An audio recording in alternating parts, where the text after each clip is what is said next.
watching that Furious Perspective. Let's get it. Alright, welcome to Furious Perspective. Today is another topic I want to hit on. It's basically about, you know what I'm saying, what's coming to America, in which a lot of people don't know. God said he was going to send some signs, man. You know what I'm saying? But America, man, we got something coming to us, man. We got something coming to us big time. And if you don't think it's going on, and you don't think it's going to happen in our lifetime, you are sadly mistaken. So in this video, I'm going to go ahead and show you a clip, the reason why. Here we go.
So basically, you know what I'm saying?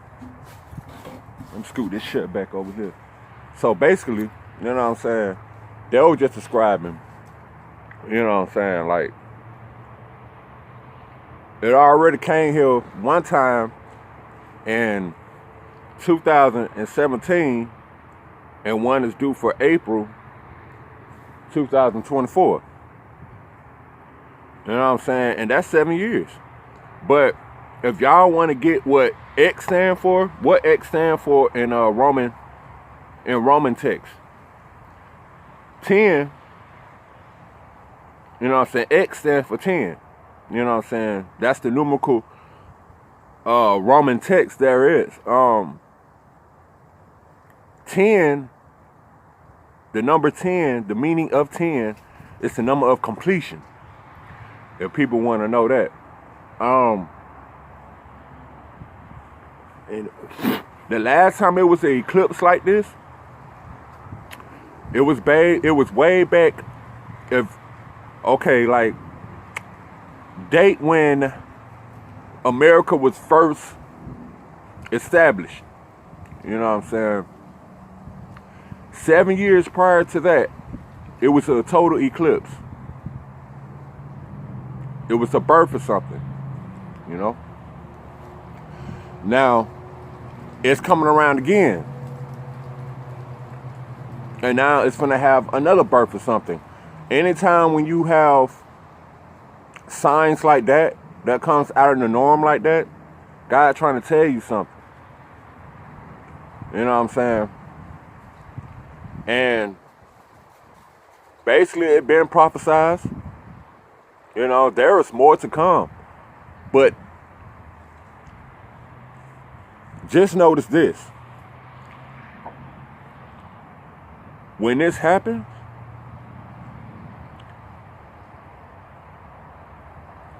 people that's not aware of what's going on, you ain't gonna know what's going on. You know what I'm saying? You really not. And again, it's hard going through subjects like this, knowing that I don't particularly know how it's gonna bring about our destruction, but it's been prophesied. But how I really feel about this though, it's funny living every day knowing that I know shit like this. You know what I'm saying? Like, it's weird. You know what I'm saying? Like, it's very weird, but I enjoy my life still. You know,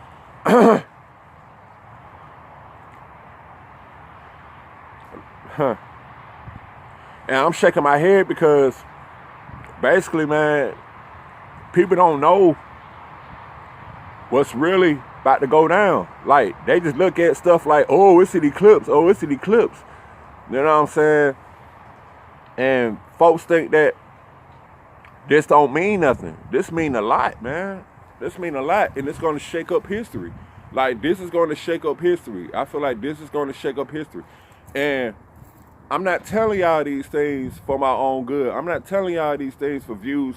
I'm not telling y'all these things for a monetary gain. I'm really not. I'm here trying to warn my people, man.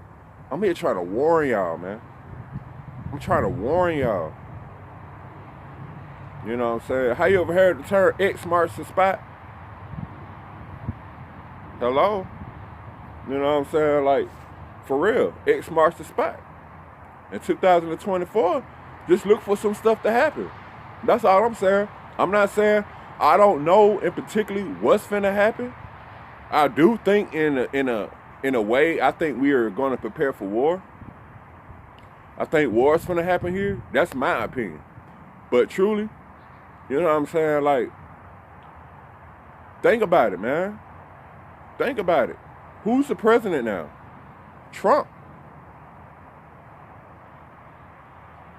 And he's gonna be here.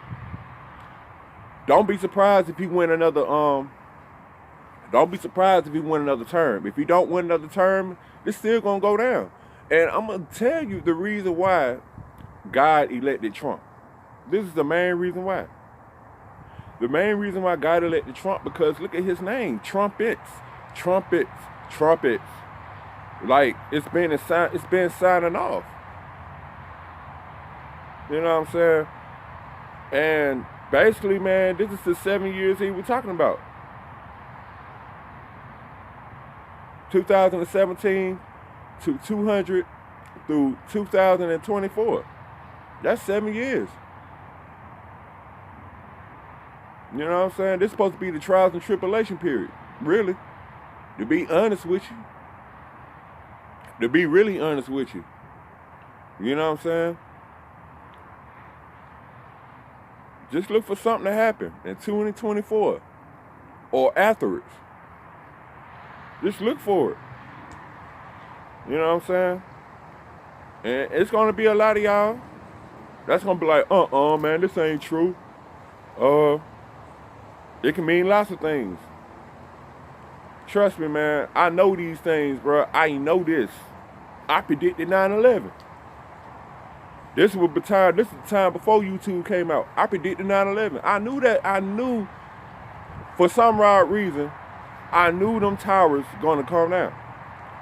And basically, man, I'm gonna take you back. I'm gonna take you back when the day. We're gonna rewind what happened on that single day that eclipse happened. Okay? Here we go. And thank you for joining us for CBN News Watch. I'm Ephraim Graham. ISIS is claiming responsibility for the latest terror attack in Paris. It unfolded in the heart of Paris, killing one police officer and injuring 2 others. Charlene Aaron has the story. The attack happened just after 9 p.m. in the heart of Paris. A gunman armed with military-style weapons walked up to a police van and opened fire. I saw three guys coming in a Greece Audi and shoot on the police and kill one of the police and injure one. Then I have to run away. I was here walking in the Champs-Élysées. The gunman killed one police officer and seriously wounded 2 other officers before other police killed him. A woman tourist was also injured. ISIS claims responsibility. The Christian governor of Jakarta is free from charges of blasphemy against the Quran. At a court appearance Thursday, Indonesian prosecutors decided to end their trial against Basuki Purnama, also known as Ahok. The decision came just a few days after he lost his re-election bid against the former Minister of Education. If he had been convicted, he could have served up to 5 years in prison. This week, Turkey voted to trade democracy for what looks like authoritarian rule. If the referendum stands, it could be bad news for Christians and other religious minorities who are already facing persecution. White House correspondent Jennifer Wishon is on the story.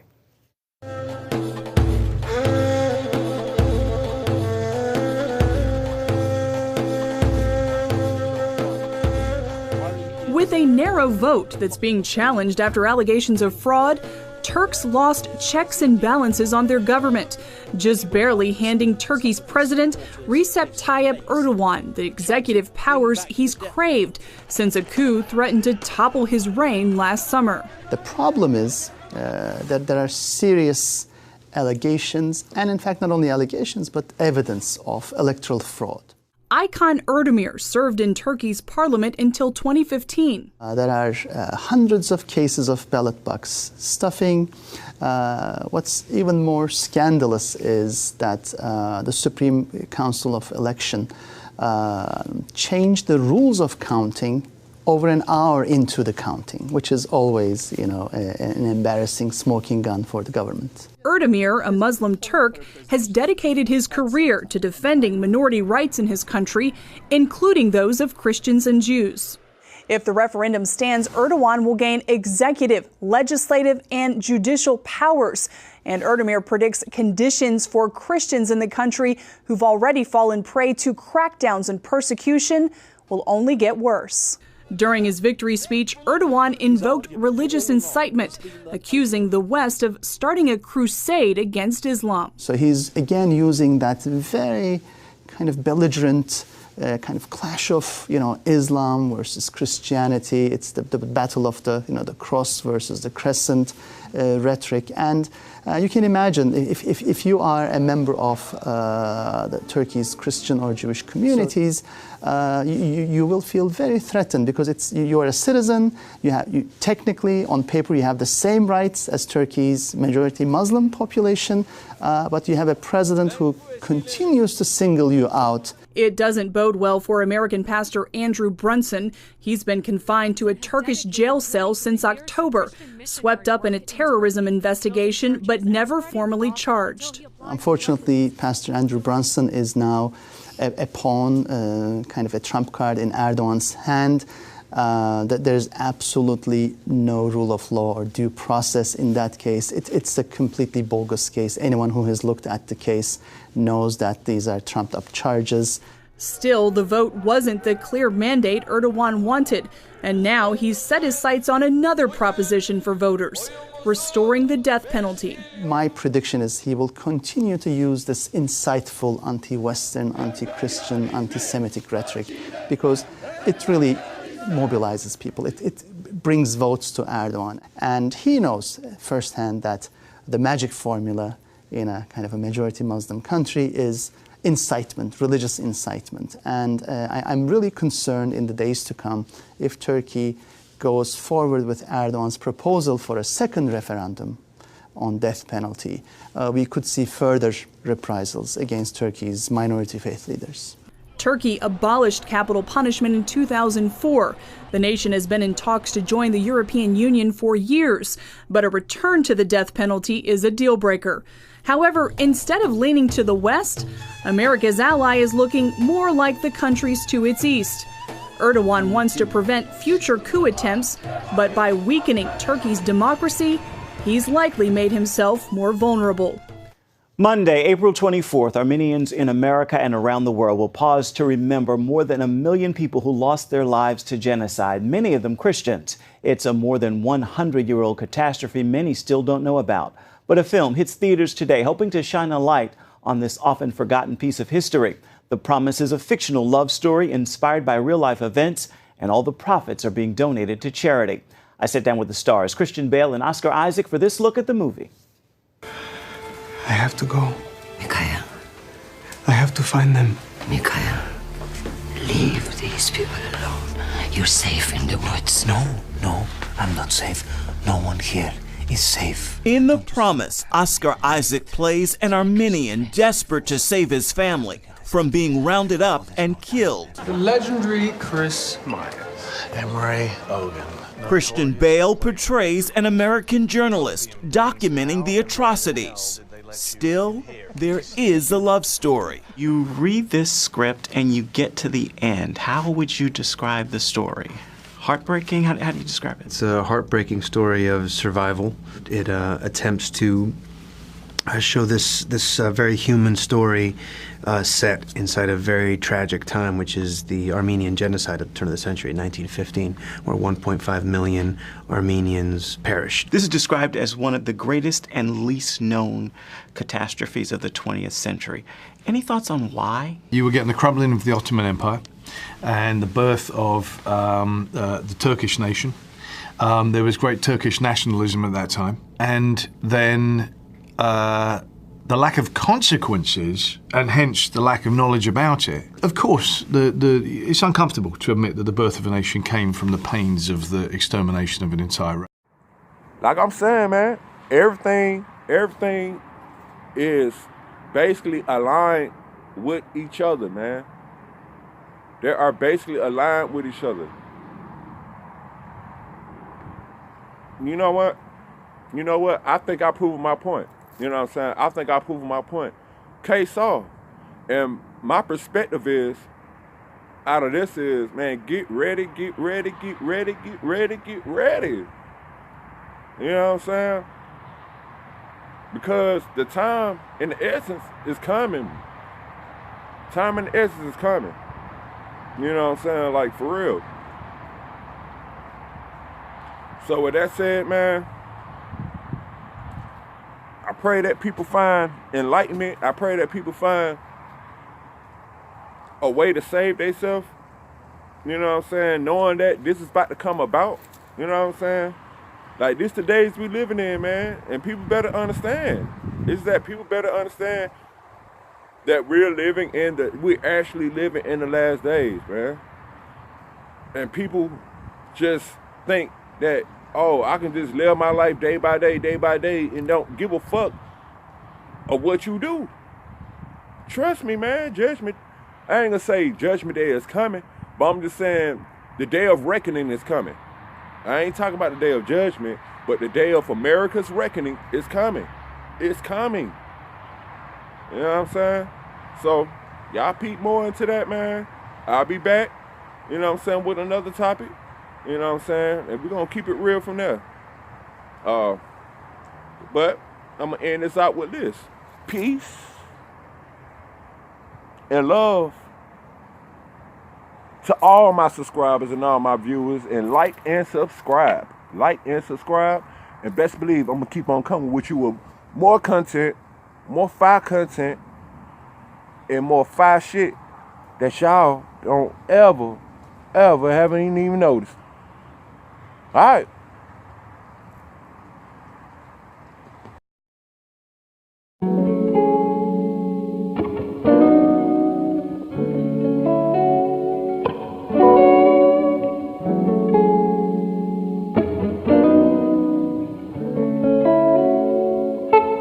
Thanks for watching that Fierce Perspective. Like and subscribe.